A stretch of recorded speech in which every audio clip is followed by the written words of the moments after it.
চলো বন্ধুরা, আজ শান্তনগর গ্রামের এক গরিব চাষির বাড়ি যাই।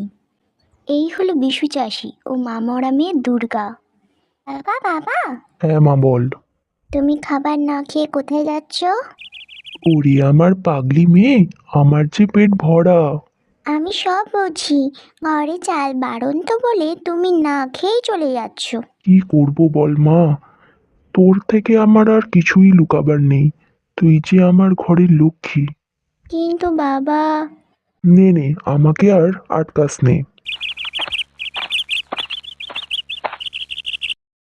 মেয়েটাকে তো কোনো রকমে বুঝিয়ে এলাম। এবার যাই, শেঠবাবুর কাছে গিয়ে যদি কোনো উপায় করে আসতে পারি। বাবু বাবু, দাঁড়ান না। কি হয়েছে? কি হয়েছে নাকি বাবু? খুব টাকার প্রয়োজন, যদি দেন আর কি। এই সুযোগ বিশুকে দিয়ে কম পয়সায় অনেক ভারী কাজ করিয়ে নিতে পারবো। আর ও যখন আজ সারা রাত ধরে কাজে ব্যস্ত থাকবে, তখন আমি ওর বাড়ি গিয়ে ওর মেয়েকে জোর করে তুলে নিয়ে বিয়ে করব।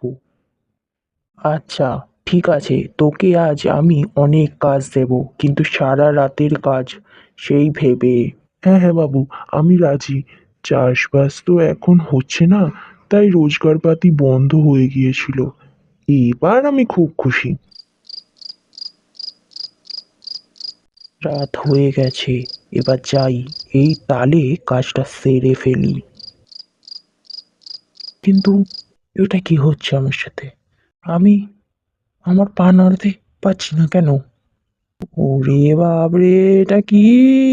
আমার মেয়ের ক্ষতি করবি বলে যাচ্ছিস, আর আমাকেই চিনিস না? তার মানে তুমি দুর্গার মা? আমাকে আমাকে ছেড়ে দাও, দয়া করে। আমি কিচ্ছু করিনি, কিচ্ছু না।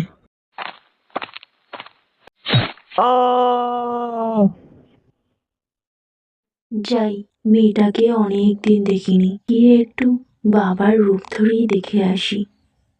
এতক্ষণ হয়ে গেল, বাবা তো কই এলো না।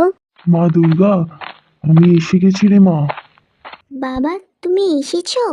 আমি তোমার সাথে কথাই বলবো না। আরে আমার মা তো দেখি রাগ করেছে। তুমি এত দেরি করে এলে কেন? আচ্ছা, আমার ঘাট হয়েছে, এবার আমাকে ক্ষমা কর মা। আচ্ছা আচ্ছা, ঠিক আছে। আর মাখন লাগাতে হবে না। চলো খেয়ে দিয়ে শুয়ে পড়ি।